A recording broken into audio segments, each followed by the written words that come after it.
Well, distance is no longer a problem in growing our next guest business. Susie's Superstar School is a family learning education and consultancy business, now with international reach. Let's bring in Susannah Chambers for more information about this. Hi there. Thanks for having me. Hi there. Great to have you on. Thank you so much for your time. Now, can you just elaborate a little bit about what your business actually does?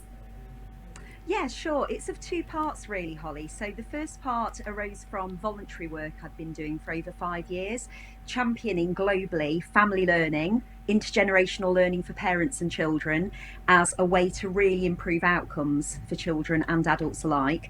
And off the back of that campaigning, I decided to bring in my music business, which until the pandemic, my radius for travel had been 20 kilometres, which has completely been smashed out of the park in the pandemic because I now have students as far away as 800 kilometres away over in Switzerland. Wow. And it's really been a great platform, not only for me to grow my business, but also to actually combine messages from different aspects of my career portfolio in a really powerful way, because now I'm able to actually engage with and work with a global audience. So I'm regularly on calls with people in all different continents around the clock. Wow, so actually the pandemic hitting in a certain way was sort of a good thing for your business in the sense is it's opened the avenue and the market that you're able to reach now. What are some of the challenges though that you faced moving into this digital realm? So in terms of challenges, there are the practicalities around me being an entrepreneur. I've got 3 school-age children, so there are the practicalities of being a mum and doing what I do around the house and homeschooling, of course. Which is a job in itself. Exactly. But actually, you know, really putting all of the building blocks in place I needed with the promotion and the networking, and really kind of shifting that into a new paradigm, because I was always really comfortable doing that face to face in the real world, so to speak. But to actually shift that and recalibrate quite rapidly, to not only keep my business going, but to actually build on the reach and the brand was really essential.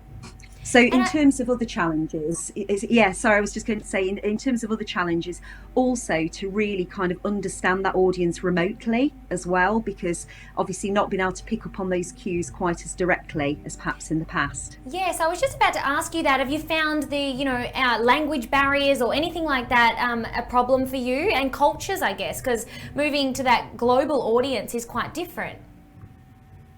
Yeah, sure. I mean, inevitably, the time zone issue is something that also needs factoring in now. But language-wise, I've been very fortunate because I suppose I am anyway from a very kind of diverse cultural background. I've got dual British-Slovak nationality, so I speak Slovak, I speak German, I've lived in other countries. So in terms of adapting in that way, that's been absolutely fine. I've not come across that being a barrier yet, but I always think, well, I'll cross that bridge when I come to it. And I know just as I've pivoted during the pandemic, if that becomes an issue, I'll find a solution and that'll be fine. Absolutely. I love your attitude there. What advice, I guess, would you give to others who are considering moving on to moving their businesses onto a digital realm, or are feeling a bit stuck at doing that?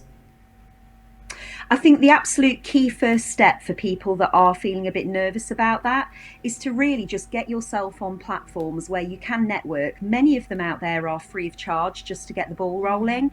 There are a lot of subscription services, but I would just say get yourself out there, experiment with your personal brand. I found that my personal brand has been incredibly important given the nature of the support I give as well in terms of family learning consultancy and that direct music tuition aspect.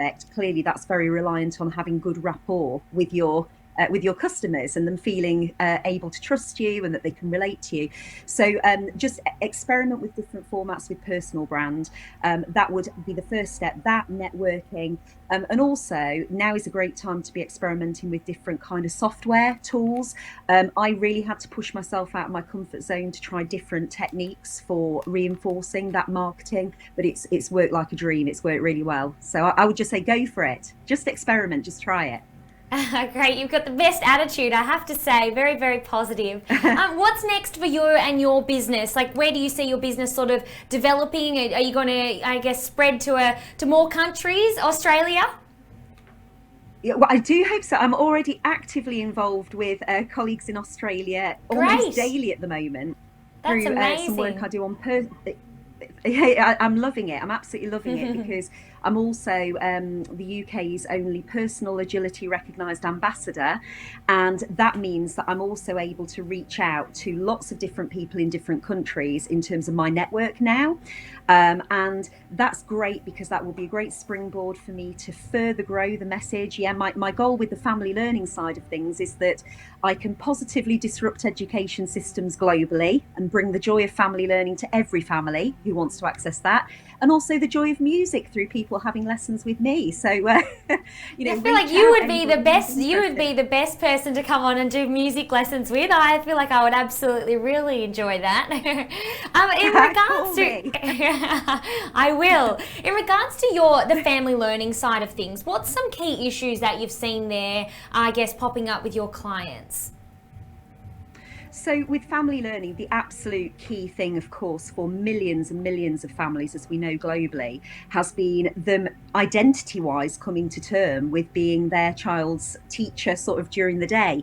I mean, Mm. we know for all parents, parents are children's first and most important educators, but somehow that message has been lost in society.